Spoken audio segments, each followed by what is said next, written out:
What is going on, travelers? In today's video, we're gonna go in with some new end game content for Genshin Impact. Yes, we finally have something other than the Spiral Abyss, and that is the Imaginarium Theater. Now, this mode isn't as straightforward as the Spiral Abyss. It's a lot of fun though. So in this video, I'm gonna go ahead and break it down to you in simple terms. So how do we play this? Well, the challenges are going to be displayed in the performance prep menu, where there's going to be 3 difficulty levels: easy, normal, and hard.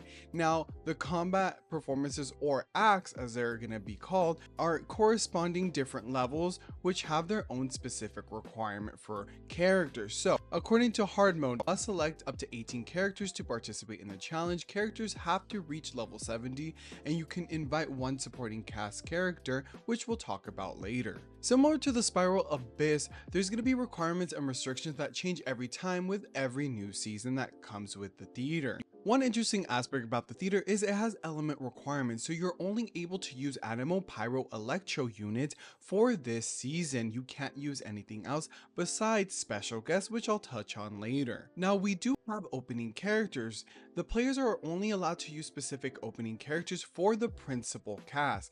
You can choose to use either your own character that reflects the same character, or you can also get the trial characters provided in the challenge. Now, as you see here, you are able to see the build on your character, and if your character isn't as built as great as a trial character, then you could use a trial character. Now, mind you, constellations still need to be weighed into this as well. Now, the 6 designated characters for the principal cast will gain a blessing or specific buffs. If you own the characters featured in the principal cast, the buff will also be applied to them at all times during the season they are featured.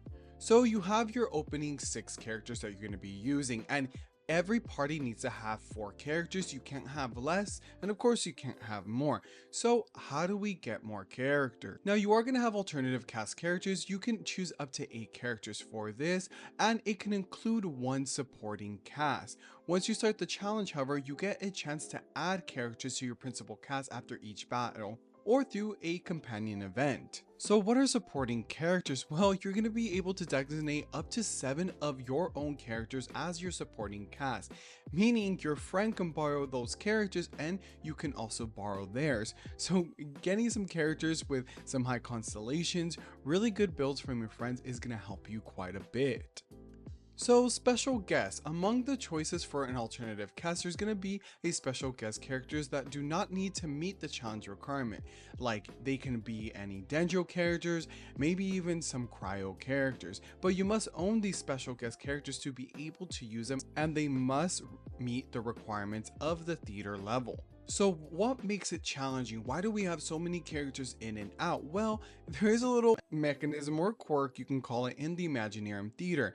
It has its own Vigor System, which provides 2 stacks of Vigor for each character. Vigor stacks will deplete 1 every battle, and the character can no longer fight once it is fully depleted. This means you have to be very careful and think about your rotation and what characters you use in the beginning and what characters you use in your boss fights. After completing every act, you are going to be able to gain a currency called Fantasia Flowers. Now, you're going to be able to spend this currency in either companion event, mystery cash, or wondrous boom. Now, for companion events, it lets you add a character to your current cast of characters, which means you can use them on your team for battle events. You can only choose companions from the alternative cast characters you had set at the start of the challenge. For the mystery cash, it allows you to choose between 2 event cards that have special effects on other events you may encounter in exchange for a certain amount of Fantasia Flowers.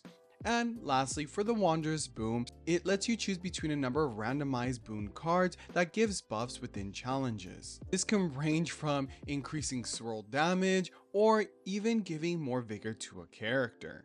So how are we beating it? Well, you're going to have to analyze what monsters and bosses you are going to be facing. So for Act 1, 2, 3, the boss monster is the Terror Shroom. So for the first act, I would really focus on maybe having 2 animals like Wanderer and Farozon, and then 2 other supports. For the second one, an overloaded comp with maybe Arlecchino, Electro support, and other 2 supports. Now for the boss Terror Shroom, I would highly recommend getting that Chloran from the trial, or even your own with a sub DPS, a buffer, and a support. I would highly suggest saving your strongest characters for the boss fight and maybe having most of your support or even your weaker characters for the first acts. I hope this video quickly explained how the Imaginarium Theater works. I will be doing other guides on how to pass every theater season as well, so look out for those. If you liked the video, please like, share, and subscribe. I do stream most nights on Twitch. Let's hang out on there, and I'll see you on my next video.